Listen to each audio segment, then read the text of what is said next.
Hi friends, welcome to my channel. இன்னைக்கு நம்ம என்ன பார்க்க போறோம்னா தொண்டக்காய் கிரேவி எப்படி செய்யறதுன்னு பார்க்கலாம்.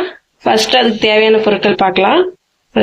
ஃபர்ஸ்ட் எண்ணெய், அப்புறம் கடுகு, இஞ்சி பூண்டு பேஸ்ட், மஞ்சத்தூள், மிளகாத்தூள், சால்ட்டு, அப்புறம் தண்ணி, அதுக்கப்புறம் ஒரு பெரிய சைஸ் வெங்காயம், 2 தக்காளி, தேவையான அளவுக்கு தொண்டக்காய் நான் கட் பண்ணி வச்சிருக்கேன். எல்லாம் கட் பண்ணிட்டேன்.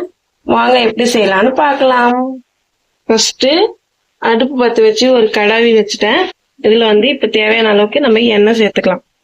கடாவி கொஞ்சம் சூடானதுக்கு அப்புறம் நமக்கு தேவையான அளவுக்கு எண்ணெய் சேர்த்துக்கலாம். நான் கொஞ்சம் எண்ணெய் சேர்த்துட்டேன். எண்ணெய் காயிட்டோம் கொஞ்ச நேரம். இப்ப எண்ணெய் காஞ்சிச்சு. இப்ப நம்ம கடுகு போட்டுக்கலாம். எண்ணெய் காஞ்சிச்சு. இதை கடுகு எடுத்திருக்கேன். கடுகு போட்டுறேன். நல்லா பொரிய ஆரம்பிச்சிருச்சு. கடுகு பொரிஞ்சதுக்கு அப்புறம் நம்ம ஆனியன் கட் பண்ணி வச்சிருக்கோம்ல, அந்த ஆனியன் நம்ம சேர்த்துக்கோம். ஆனியன் நம்ம சேர்க்கணும்.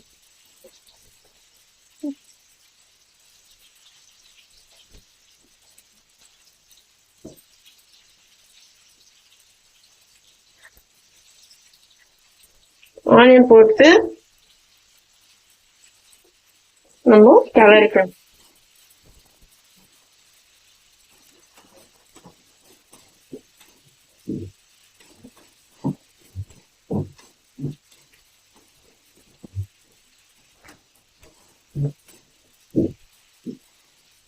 ஆனியன் வதங்கினதுக்கு அப்புறம் பார்க்கலாம்.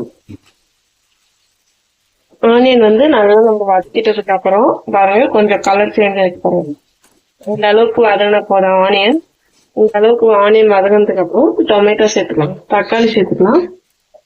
தக்காளி 2 தக்காளி கட் பண்ணி எடுத்திருக்கேன். மீடியம் சைஸ் தக்காளி 2 எடுத்து கட் பண்ணி வச்சிருக்கேன். அதை நம்ம ஆட் பண்ணிக்கலாம். இதை நம்ம ஆட் பண்ணிக்கலாம்.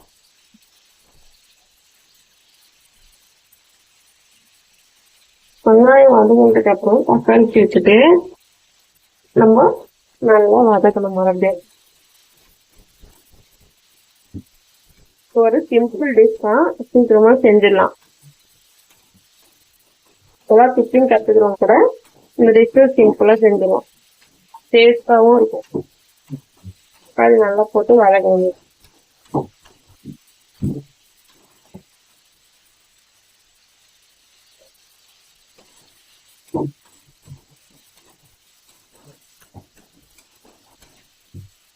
தக்காளி போட்டுட்டு நம்ம ஏதாச்சும் மூடி வச்சு நம்ம நல்லா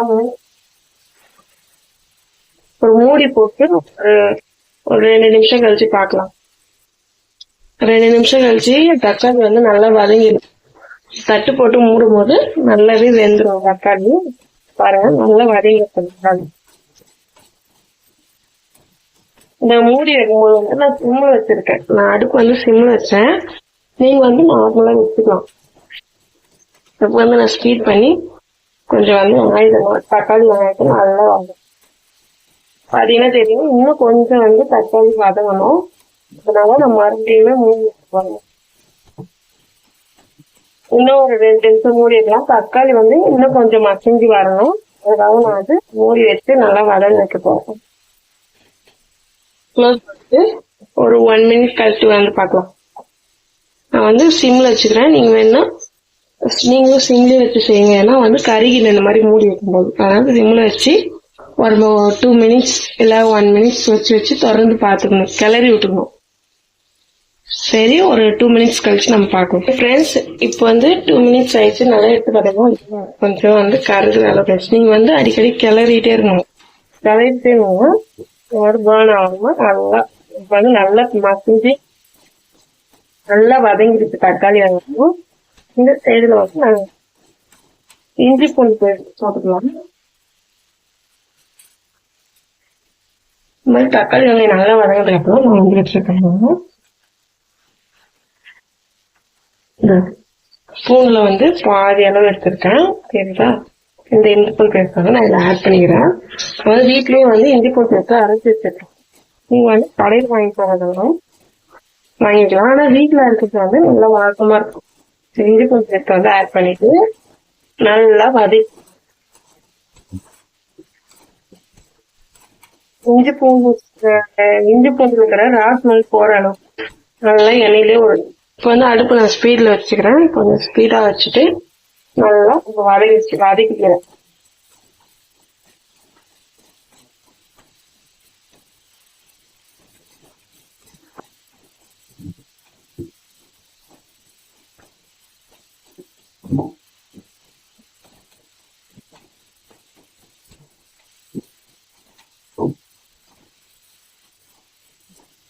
நல்லா வதக்கிட்டு வந்து இஞ்சி பூண்டு ஸ்மெல் கொஞ்சம் போயிடுச்சு. ஒரு 1 மினிட் வதக்கிருப்பேன். இப்போ நம்ம வந்து கட் பண்ணி வச்சிருக்க தொண்டைக்காய் வந்து நம்ம அப்படியே ஆட் பண்ணிக்கணும். அதெல்லாம் எல்லாத்தையும் கொட்டிட்டேன். ரெசிபியுமே நான் வந்து எடுத்து போட்டுக்கிறேன்.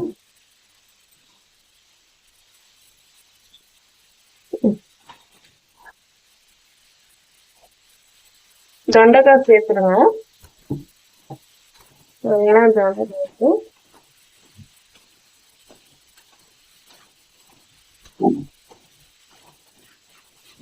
தக்காளி வெங்காயத்தோட நல்லா இது வதக்கிட்டு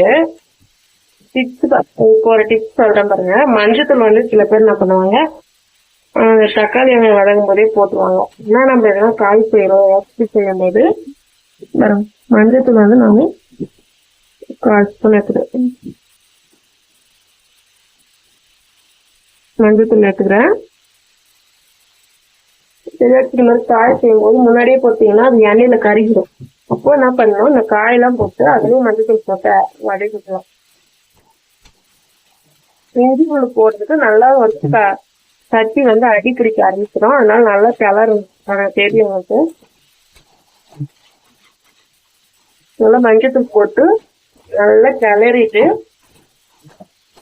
இப்ப வந்து நான் வந்து குழம்பு மிளகாத்தூள் வச்சிருக்கேன். வீட்லயே அரைச்ச குழம்பு மிளகாத்தூள் இதை நான் சேர்க்க போறேன். இது வந்து பாத்துக்கோங்க, குழம்பு மிளகாய். இது வந்து 1 ஸ்பூன் ஆட் பண்ணிக்கிறேன். காரத்துக்கு ஏற்ற மாதிரி போட்டுக்கலாம். நான் வந்து காரம் வந்து கரெக்டா போடுறேன், மீடியமா போடுறேன். ரொம்ப காரமா இருக்காது. 1/2 ஸ்பூன் வந்து நம்ம போட்டுக்கலாம். மிளகாத்தூள் போட்டு இதை நல்லா வதக்கிடும். இப்போ வந்து இந்த அடுப்பு வந்து நம்ம ஸ்லோவில் பண்ணிக்கலாம்.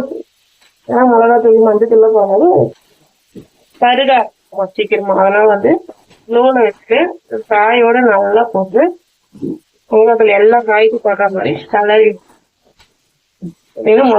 ஃபுல் எல்லா காயிலையும் பட்டுங்களா. இந்த டைம்ல நம்ம முக்கியமானது சால்ட், கல்லுப்பு கூட ஆட் பண்ணிக்கலாம். நான் வந்து சால்ட் ஆட் பண்றேன் இன்னைக்கு. வரேன் காய்க்கு எவ்வளவு தேவையோ ஆட் பண்ணிக்கலாம்.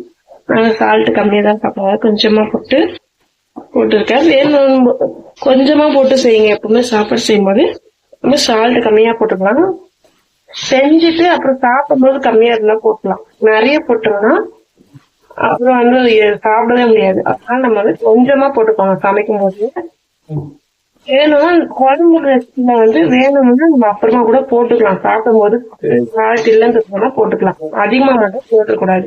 இந்த மாதிரி நல்லா கிளறிட்டு பாத்தீங்கன்னா பூ, மிளகாத்தூள், மஞ்சத்தூள் 3 போட்டிருக்கேன். இந்த மாதிரி நல்லா கிளறி காயோடு போட்டு கிளறிட்டு இப்ப வந்து மூடி வச்சிடலாம். ஒரு 1 மினிட் மூடி வச்சுக்கலாம். மூடிட்டு ஸ்பீடு வச்சிடும். ஸ்பீடு இல்ல, சிம்லயே இருக்கட்டும். ஒரு 1 மினிட் கழிச்சு நம்ம பார்க்கலாம்.